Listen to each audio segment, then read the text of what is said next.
Mas hoje é um dia especial, senador. Hoje é o day after, o dia depois.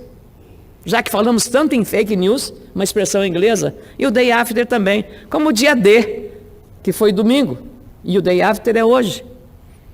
E hoje é o dia de dizer, nesta hora, vitoriosos e derrotados precisam baixar a guarda, guardar muito bem as suas bandeiras, porque daqui 4 anos tem uma nova eleição.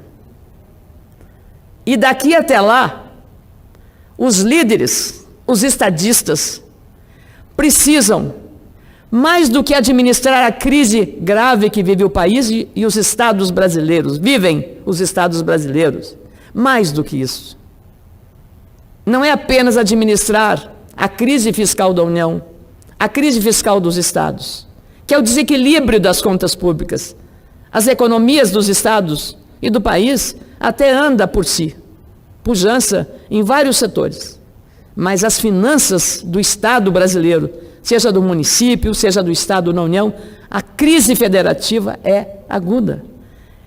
E o líder que emergiu das urnas, consagrado pelo voto direto, precisa assumir a condução de liderança para novos tempos.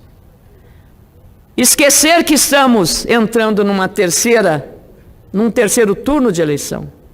Nós encerramos a campanha eleitoral no domingo, após a revelação dos resultados pela Justiça Eleitoral.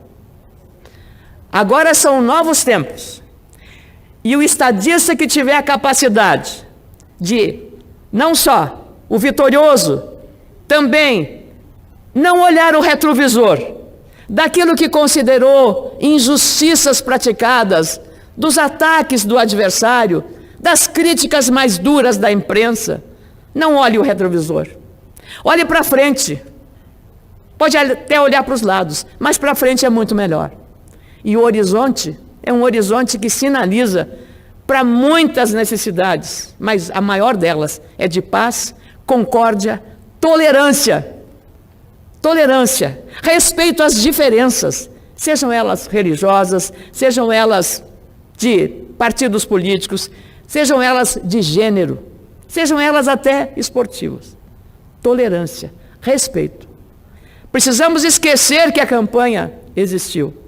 E se nós ficarmos ainda olhando o retrovisor, não avançamos um passo na direção da construção de um país que queremos melhor. Se Fernando Haddad, omitiu ontem, e eu o ouvi com muita atenção, o reconhecimento, a vitória de Bolsonaro, e deixou um vazio enorme e uma oportunidade perdida de ali demonstrar grandeza. De ter dito, cumprimento o adversário, mesmo que na campanha muitas coisas inadequadas tivessem sido ditas, mas elas foram ditas de parte a parte. E com grandeza poderia ter dito e reconhecido a vitória do adversário. 10 milhões de votos de diferença não é uma diferença apertada. Apertada poderia ter sido de Aécio em 2014 com Dilma Rousseff, que foi 3 milhões de votos. 10 milhões de votos. É preciso respeitar não apenas quem saiu vitorioso, mas mais do que isso, respeitar os milhões de votos, os 57 milhões de votos dos eleitores. O eleitor é o senhor da sua vontade. E esta palavra de respeito ao eleitor, que foi votar livremente, de norte a sul, de leste a oeste do Brasil, a este eleitor é que a palavra do derrotado deveria ser dirigida tanto quanto do vitorioso. Esse vazio deixado ontem na mensagem de Fernando Haddad foi preenchida com 3 linhas no dia de hoje, no seu Twitter, na sua rede social. Ele escreveu: Presidente Jair Bolsonaro, desejo-lhe sucesso Nosso país merece o melhor. Escrevo essa mensagem hoje, de coração leve, com sinceridade, para que ela estimule o melhor de todos nós. Boa sorte. Parabéns, Haddad. Mas na política, não basta apenas um gesto certo. O gesto também, na política, tem um símbolo, a hora certa. Mas você preencheu o vazio de ontem, na omissão a reconhecer o vitorioso, mas a também não lembrar que 57 milhões de brasileiros e brasileiras votaram nele. Mas essa mensagem, ao meu juízo modesto, preencheu aquele vazio e eu espero e confio na sua sinceridade. Claro, quem está na oposição perdeu a eleição, é minoria. E assim como o vitorioso, que fez 57 milhões de votos, Vossa Excelência, Fernando Haddad, 47 milhões de votos, precisam ter um diálogo respeitoso em nome do Brasil, não em nome dos seus respectivos partidos. O Brasil é maior do que os dois partidos. O Brasil é maior do que as figuras que encarnam a liderança de dois projetos antagônicos. E é exatamente na sua sinceridade que eu acredito, Fernando Haddad, na mensagem do seu Twitter no dia de hoje.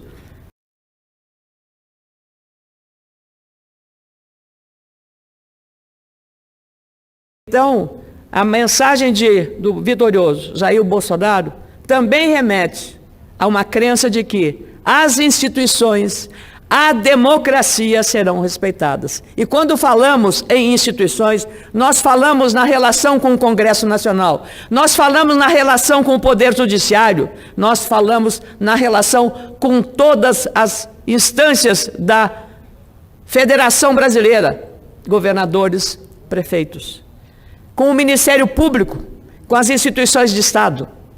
Não há como sair desta linha que se chama Constituição, democracia, liberdade. Respeito à liberdade de imprensa. Por isso, volto, presidente Bolsonaro, não olhe mais o retrovisor, olhe para frente. A oposição deve olhar para frente. E hoje, lá em Porto Alegre, ontem à noite, quero cumprimentar o governador que perdeu a eleição, governador José Ivo Sartori. Sabe qual foi a manifestação dele quando reconheceu a derrota e apresentou publicamente cumprimentos ao vitorioso Eduardo Leite? Disse: desejo-lhe boa sorte nesses desafios. E reconheço que nós não conseguimos os votos necessários a esta campanha, fizemos o possível, o governo fez o possível, não conseguiu superar todos, porque são muito graves os problemas do Rio Grande do Sul, como na maioria dos estados. Também o estado do Rio Grande do Sul não paga em dia os servidores, como o Rio de Janeiro, como Minas Gerais. A crise é profunda e aguda. Mas o gesto mais bonito do governador José Ivo Sartori foi dizer: onde eu estiver, conte com o meu apoio para que o Rio Grande supere as suas dificuldades. Senador Regufe, este é um gesto de grandeza de um governador derrotado na tentativa da reeleição e que se dirige ao adversário pensando não nele, mas pensando na responsabilidade como líder político de ajudar a resolver os problemas do nosso querido Rio Grande do Sul. Então, tanto ele, José Ivo Sartori, quanto Eduardo Leite conseguiram fazer uma campanha, mesmo enfrentando uma série dos mesmos instrumentos de fake news, notícias falsas, ataques, alguns de baixo nível, baixo calão. Mas tudo isso foi deixado de lado. Terminou no sábado. Ontem, hoje e até janeiro de 2019, o Rio Grande se comporta de maneira altiva, soberana, em respeito à vontade do eleitor. E tenho certeza, confio sinceramente nessa mensagem das três linhas de Fernando Haddad no seu Twitter, preenchendo o vazio deixado ontem, que eu estava lá aguardando que ele fizesse a manifestação. Porque vivemos também em 2014 aquele gesto porque o derrotado cumprimentou a presidente vitoriosa e não houve sequer um registro. Eu recebi a mensagem fazendo essa colocação. Os nossos desafios, os desafios dos governadores, os desafios do presidente da República e da oposição. A oposição não pode botar fogo no circo. Não pode, aproveitando de uma situação dessa de radicalização, esse clima, imaginar que os 47 milhões de votos são todos da esquerda, são todos do PT, ou são todos de partidos de esquerda. Não. Há muito voto aqui que é de gente que não tem partido e não gosta de partido político. Há muito voto aqui de dúvida, que apostaram acreditando na mensagem do candidato. Não pode o PT pensar que 47 milhões são votos do partido. Esses votos precisam ser respeitados e avaliados aqui neste número. E é exatamente essa a responsabilidade da oposição. A arrogância é um dos maiores adversários da política. A arrogância não é o melhor conselheiro, não é a melhor conselheira. A arrogância, se persistir na conduta da oposição, poderá levar a uma situação como vivemos hoje, daqui a 4 anos. Então é muito importante que esta eleição tenha deixado, senador Regufe, lições verdadeiramente eficazes à compreensão. Por que chegamos nessa radicalização? Por todos os erros cometidos pelo PT. Não teríamos chegado a esse desfecho se tivesse sido outra a mensagem, outra ao governo. O resultado poderia ser diferente. Muito mais uma negativa do que foi a pregação do Partido dos Trabalhadores do que propriamente a escolha, em alguns casos, a escolha das propostas ou da candidatura Bolsonaro, que foi o antagonista mais direto ao petismo. Então, não podemos agora, de novo, olhar o retrovisor. É preciso olhar para frente porque os desafios são maiores. E o presidente Bolsonaro precisará ter a habilidade de fazer um entendimento com o Congresso Nacional de maneira também respeitosa, altiva. O relacionamento com o Poder Judiciário, absolutamente dentro da chamada liturgia do poder. Mas mais que isso, sinceridade, lealdade e confiança. Nas mãos dele está o comando da nação. E essa nação dilacerada por esse processo eleitoral, atacada por fake news, por dúvidas sobre fraude, sobre urnas eletrônicas, por uma facada no meio do caminho, que quase tirou da disputa Jair Bolsonaro. Houve uma tentativa de homicídio, senador. Não foi uma facada qualquer. Então é preciso compreender isso. E é preciso também que a sociedade brasileira respeite o sentimento da população. Eu posso não concordar com tudo que o eleitor deseja, mas eu tenho o dever de respeitar a vontade da maioria. Esta é a única atitude que precisamos ter nesse momento, de tantos desafios, de tantas carências, com 13 milhões de pessoas desempregadas, com o Estado falido do ponto de vista de oferecer para o cidadão serviços de qualidade. E mais do que isso, a nação, o país, precisa e quer e espera dos seus líderes esta capacidade de olhar para frente, de comandar o país para que ele se reencontre. E a oposição, se quiser sucesso, não adianta a revanche. A revanche vai apenas, a vindita, vai apenas agravar os problemas já graves que nós estamos vivendo. Não é o confronto que vai resolver os nossos problemas. Não é apagando o incêndio com gasolina. Não é botando fogo no circo.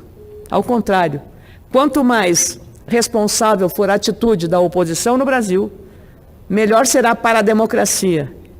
Ela deve, sim, fiscalizar rigorosamente o novo governo, nos limites da sua responsabilidade, mas jamais fazer provocações como a que alguns estão insinuando fazer a partir de terça-feira. O Brasil não merece isso. E quem fizer e ousar desafiar a lei e a ordem, ou desafiar o princípio constitucional do respeito à propriedade privada, do respeito ao direito do cidadão, do direito de ir e vir, não vai encontrar pela frente um caminho muito favorável nem positivo. É preciso, por isso, muito juízo, muita moderação, muito equilíbrio e respeitar essa diferença de 10 milhões de votos. É preciso respeitar o que a urna decidiu. E a urna e o voto do eleitor e da eleitora é soberano, é individual, é solitário, é sigiloso. E isso é o que precisa ser levado em conta, senador Regufe. Nada mais que isso. Não vamos olhar para o retrovisor, porque se fosse assim, nós jamais sairíamos do lugar em que ficamos, o país dilacerado. É possível, eu acredito, que tanto Bolsonaro quanto o próprio Haddad, em algum momento, possam conversar seriamente sobre o país. Mas se não forem capazes de fazer isso, nós temos que, o povo, eu estarei deixando, não, como disse e repito aqui, Eduardo Campos, pouco antes daquele trágico acidente, não vamos desistir do Brasil. Muito obrigada, senador.